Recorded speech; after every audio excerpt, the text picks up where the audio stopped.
Yo, JD here, Tiro Limitless, and this is Inside Line Racing League, and this is round 11 at the Hockenheimring, Germany. And coming into this one, unless you've been living under a rock or something, my last race did not go too well at Canada. In fact, it went probably the worst race I've really ever done.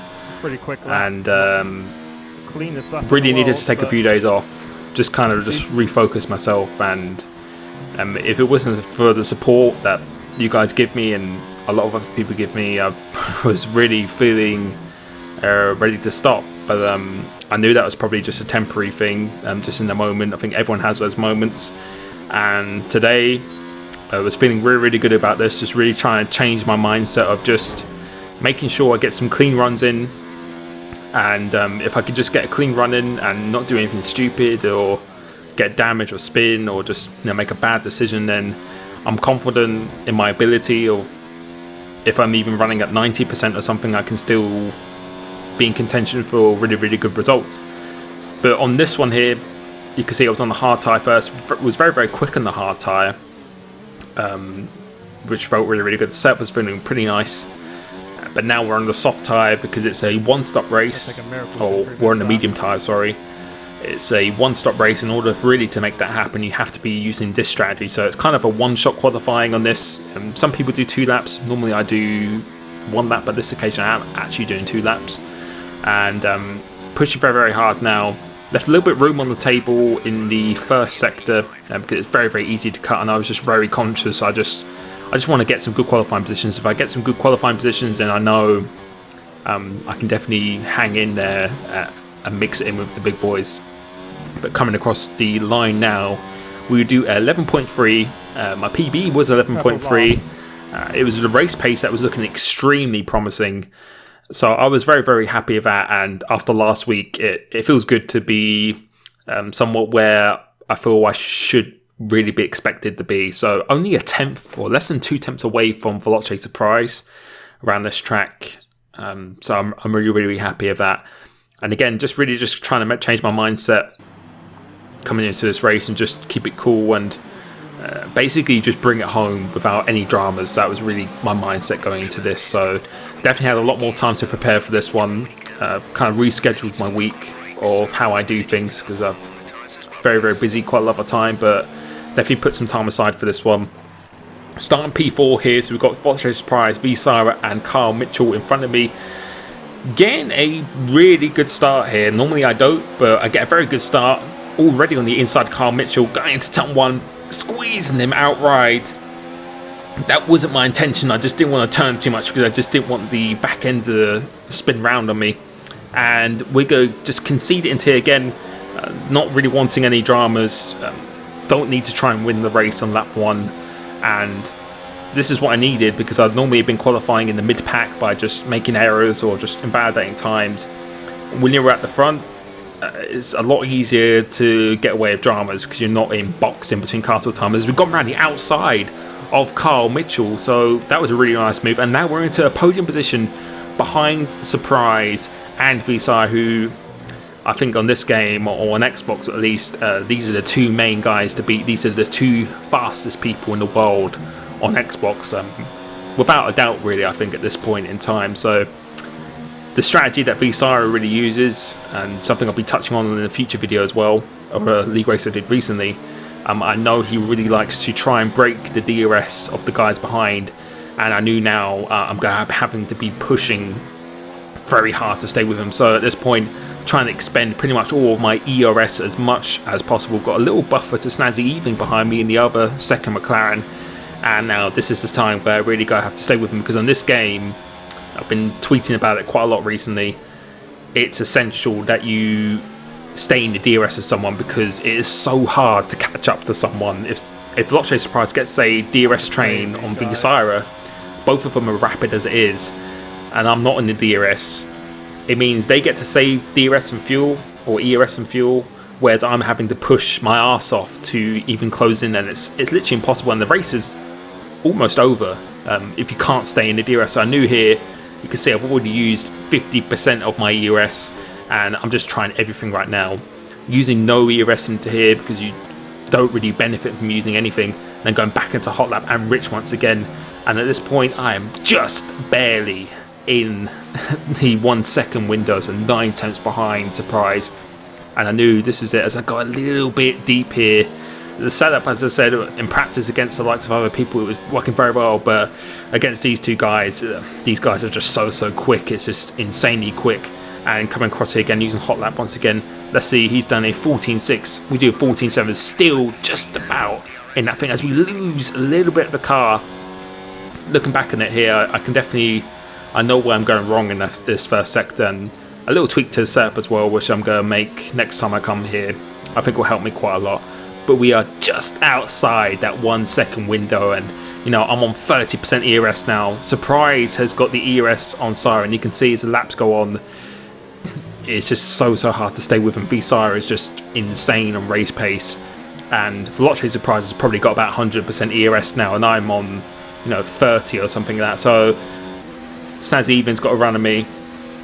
I'm going to let him go because he seems to have some really good pace, and I'm just literally just going to tuck in behind him and just kind of use him to, you know, as a caravan, try and use him to close in back up on the front too, because as I was saying about Syra, he really likes to bolt off. He's quite at risk for penalties quite a lot, so it's yeah, I knew the potential was still there, but the problem with this game is that Surprise right now, he doesn't need to overtake him. There is no point him overtaking Syra because he's just going to be wasting his ERS as I'm coming under attack from Carl Mitchell, managing to save it pretty nicely, but there's no point in him actually overtaking whatsoever. So this game doesn't really promote battling for the lead, only until really the last sentence we had to get hit by Mitchell a little bit there, so I think there's a little bit of lag. But yeah, this game, unfortunately, you can't really catch up to the leaders if they've got the same pace or a little bit better pace than you, because they're not really going to be battling each other. There's no point in him really fighting for the lead whatsoever, because he's just really putting himself at a disadvantage. So that's why it's essential, especially at the start of the race, if you want any chance of winning the race, you've got to be in that lead group and you've got to be staying there as well. So, but coming across here, I almost lost DRS to Snazzy Even because I made a little mistake or came under attack from Carl Mitchell there. But I've just about stayed in DRS. You can see here, just staying within the track limits once again. So just it's crucial now that I stay within this DRS. It really is crucial. But you can see here, definitely well within that 1 second zone. You can see how much ERS I've saved. I've got like 57% as a safety car comes out now. I can confirm safety cars get triggered pretty much from anything. If someone retires, a safety car comes out. So that's going to help me close in on the leaders, because we'll go have to pit now and we'll go be boxed up again. So it gives me a new opportunity. But you can see by the weather now, it was starting to rain, and that means everyone's going to go in the pits and everyone is going to go on intermediate tyres for this. So I've changed my downforce. I was running like 4.6 wings before. I changed it down to 2 to make it a bit more stable on the rear end, and also just quite slippery in a straight line. That was my real thinking behind it. And we come out in, well, it says we're P6, but some people haven't pitted. Leopard behind me is still on medium, so he's made a bad decision going on that, and some people haven't pitted at all, which you can see skipping on to the next lap or the second lap after this. Some people pitted, so we're back in order now. V-Sara, Surprise, Snazzy Even, and me. And as I said before this, my mindset really was here to just have realistic expectations and to really just have a clean race and just bring it home. I really need just a semi-good result after some of the races I've had recently. And at this point, I was pretty happy in this position. And you can see Surprise has actually gone in pretty deep there, so there might even still be a little bit of opportunity. But with the setup I'm running here, it didn't feel particularly great in these conditions or in the wet. I think the last race I won was in the wet, which was Iowa. I won that at Spain this season. I was very good in the wet there. But around here, I was using 90% brake pressure as well, which is something I normally don't run. I just used that because it felt very good in the dry. But on here now, it's I'm definitely having to adjust to this. But again, at this point, I was pretty happy sitting in fourth. Not really wanting to rely on Snazzy Even having penalties, but the front two have got away, as you can see. But Snazzy Even, this is really as close as I could get. I felt I was just a fraction quicker than him, But in these conditions, it's just very, very hard to just get on the power before the other guy. Unless he makes a big mistake, it's going to be very, very hard. But going to this corner, I'm the one who's made a big mistake now, and that's actually put me under immense pressure from Infamous. And at this point, I just really wanted to minimum come home in P4. I take that as a pretty good result. That's allowed Snazzy Evening to get away, to relieve a little bit of pressure from myself onto him, and now I'm completely under pressure from BSI Infamous. And yeah, you can see not too confident there, just getting a little bit out of shape. But then I just need to kind of refocus myself and just try and make sure I cover him off. So coming off here now, running into high, it's quite easy to save ERS in these conditions, and the fuel as well. You can see he's got 1.6 second gap. There's no DRS, of course, in these conditions, so all I have to do really is, as long as I get a good exit, it should be pretty difficult for him to get past me. But coming off here, wasn't amazingly confident, but you can see we've got a little bit of a gap, and with that 2.6 wings I'm running right now, I feel it should be pretty difficult for him to get past unless he makes a dive bomb. But I know he's not super aggressive, so I wasn't really expecting a dive bomb. But we've actually closed a little bit back in on Snazzy Evening, and my goal really was just to try and put him underneath as much pressure as possible and force him into a mistake. But you can see here now, I think Infamous actually went for the wet tyres, because it did start to rain a little bit more, and we've closed in on Snazzy Evening with my teammate behind me, so good points for a racing point. So yeah, I closed in on him, but I just couldn't get past him. It's very, very difficult to get past, and not when you're not making massive mistakes, it's going to be incredibly difficult. But I was trying my best. If I got a podium here, it would have felt like a win. I would have been over the moon with that. But you don't know. You don't know how many penalties he's got. I don't know. I wasn't really actually checking that much how many penalties he's got. My goal really is to beat someone outright, not really relying on having penalties or anything. So I really want to try and beat them on track itself. So coming through this penultimate corner, you don't know what the result was going to be. Coming into the last corner now, it's Surprise who wins the race. He actually gets past Syrah, because Syrah did have some penalties.